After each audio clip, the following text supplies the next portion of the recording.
Sergey Kovalev versus Lionheart. I can't pronounce his first name. I call him his nickname, Lionheart-Shabranskyy. This fight, it was first announced back in September. It was supposed to originally be like a 10-round fight. And it's supposed to be seen as like a comeback fight. Because as you know, Kovalev, he's coming off back-to-back losses, Andre Ward. And Shabranskyy, he suffered his first knockout loss to Sullivan Barrera. Mm-hmm.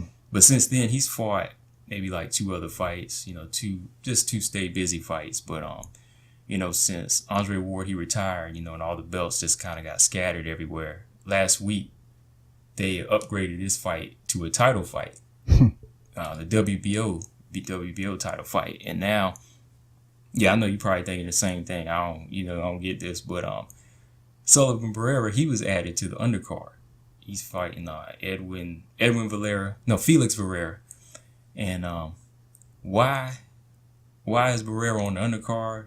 I don't know, man. And he knocked the guy and out. He knocked the guy out that's in the main event. Fighting for a belt. Yeah, because you got to remember, Sullivan Barrera, he hasn't lost since he fought Andre Ward. And it was, it was a good learning experience fight. It was a competitive fight, for Andre Ward's first light heavyweight fight.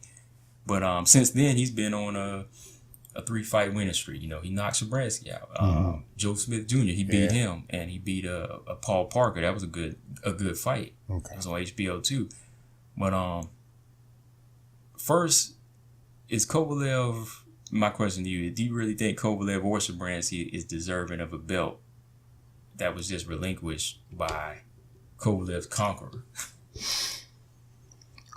so soon?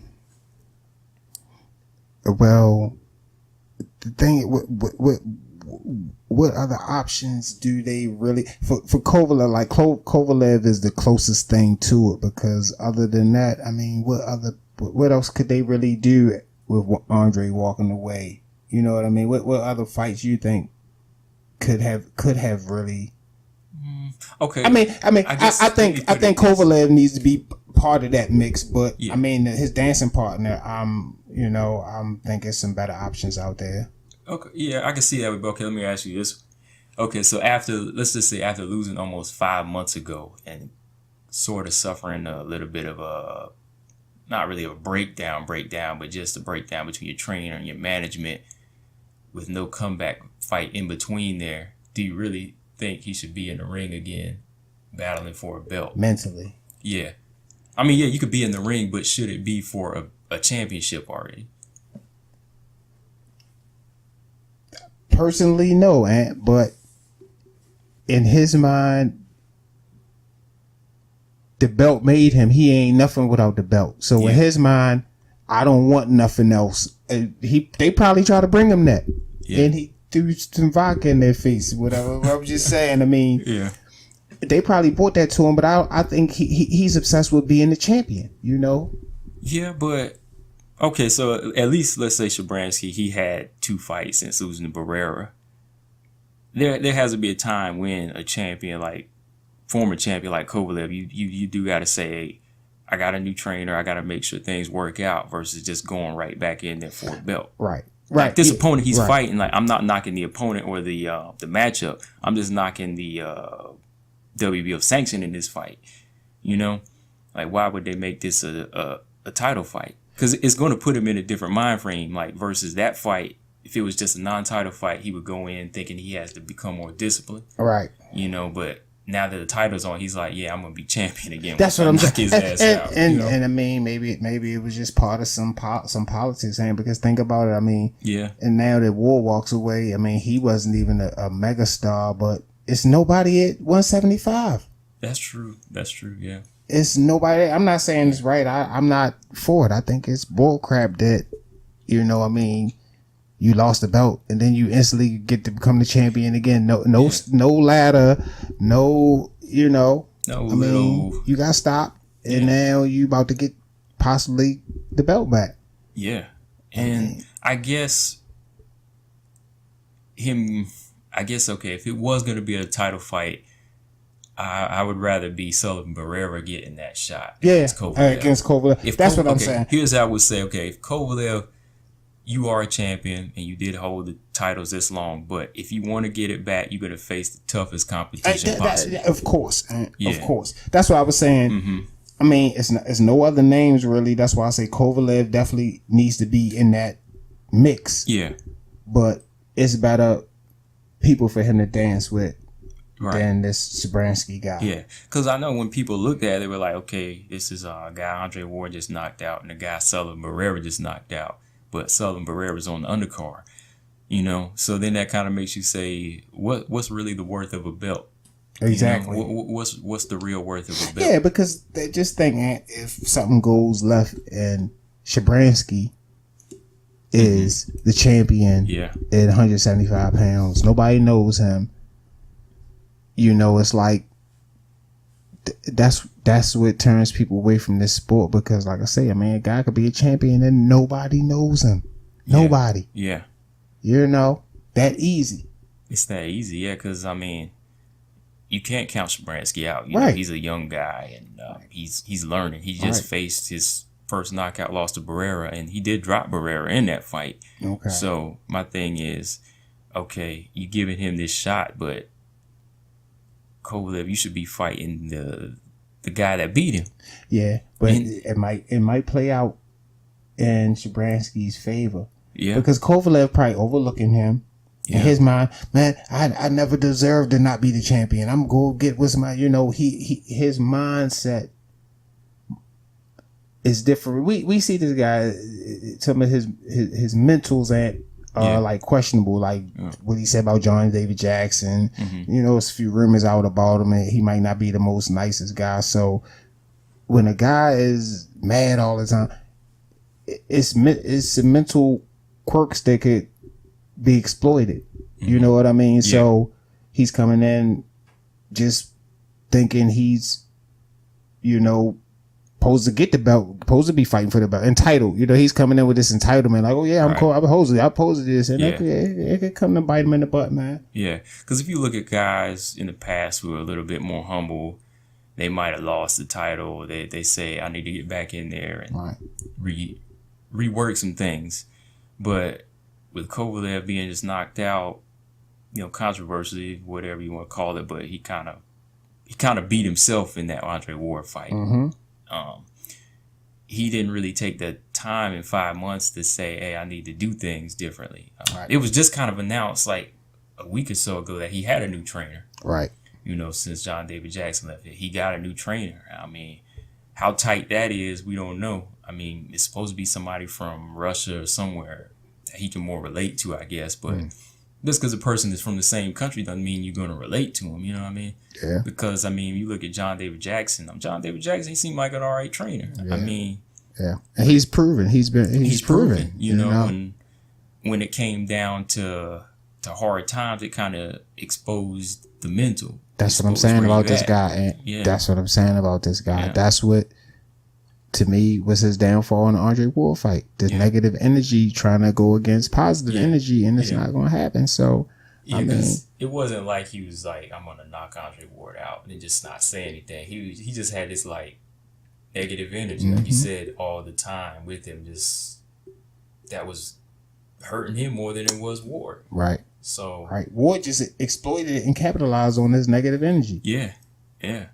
And in 5 months' time, do you think he really refound himself to? No, and I don't. I just think and it's like anything. You put a movie role in front of an actor, he gonna hop on it. You know, these people. Yeah. You know, I mean, it's, and then like. I'm asking this because I don't even know what they do in these type of scenarios. Without take Kovalev out the mix, what could they do? Would the belt just sit on the side till two people come up that's worthy of it? I mean, it would just be vacant for a while. I mean, what happens? I think the best thing because nobody in that division is worthy of just becoming the champion right now. Yeah. Okay. I mean, well, it depends on who they have ranked. You know, again, like each belt has, you know, their own political views as far as it goes to box. I mean, it's like they'll usually, when the champion vacates it, they'll have the number 1, the number 2 guy fight for it. Like just recently that WBA belt that Badu Jack he gave up, they actually just gave it to the guy he was supposed to fight, that Dmitry Bivol, which to me isn't really as fair. It's not as fair as having 2 people fight for it. You just give it to them. That's crazy. It's no question about that. How you just gonna give somebody just because he chose not to defend against him? They said, okay, you relinquished it, we're giving it to him. That's not, again, what's the worth of a belt? That's about what's the worth of a belt, dude? So that right there, I mean, it don't get no clearer than that. You gave somebody something that people train from a kid to accomplish, and y'all just giving it away to somebody. That don't make sense. It's not like, okay, this guy, he was on drugs or he couldn't make weight or something. You know what I mean? He did really something bad. He didn't. You know what I mean? That's crazy. So with this fight, like I said, the Kovalev fight, I felt it would have been better if it was just stayed a 10-round like heavyweight fight. Because sometimes when you get that 10-round fight, it makes you say, okay, I got to go back and take the time to make sure I still got it or refine some things. Right.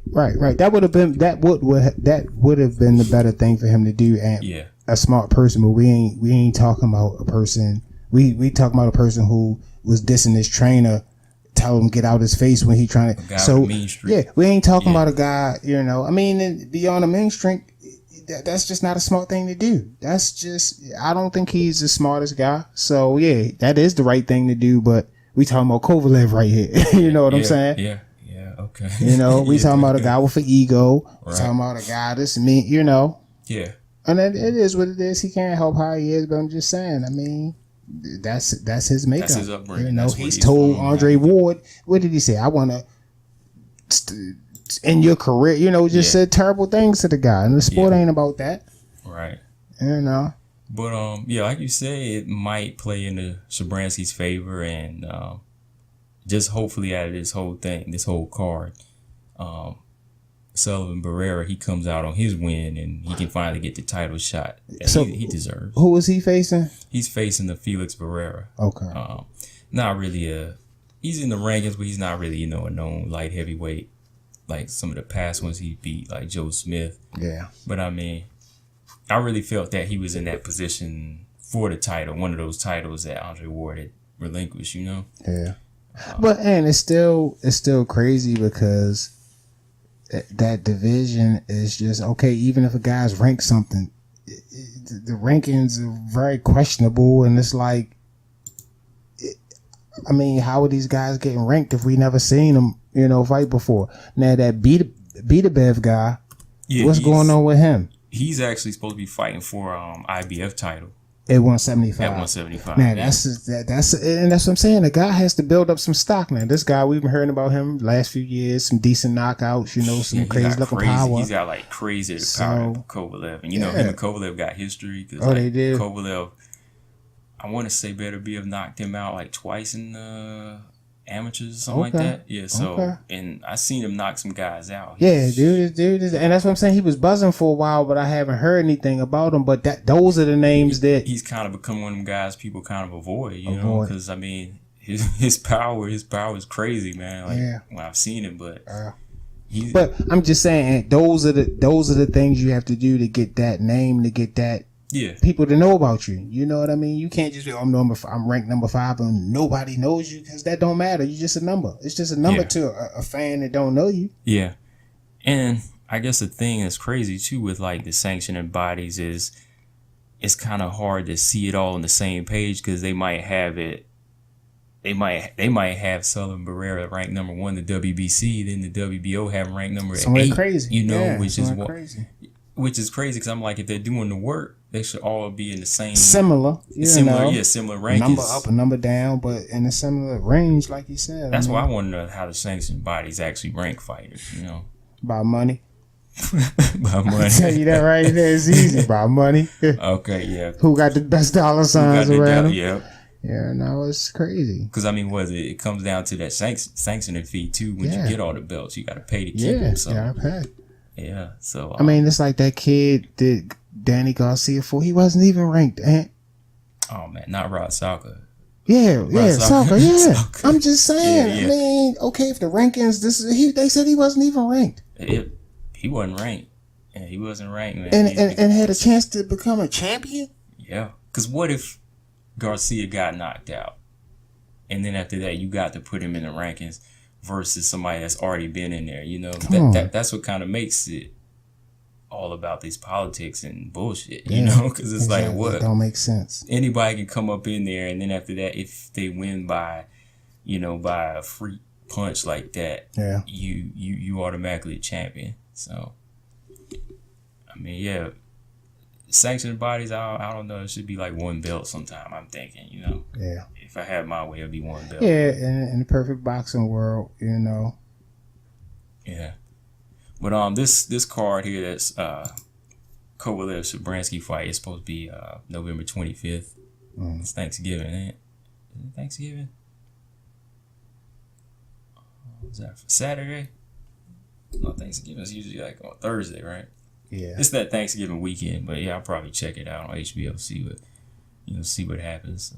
Yeah, I mean, I'm a boxing fan. I'm gonna watch it. I want to see with Kovalev if I want to see what happens. Yeah, I want to see if his new trainers, you know, got the secret for him. See how he comes back. Yeah. His energy.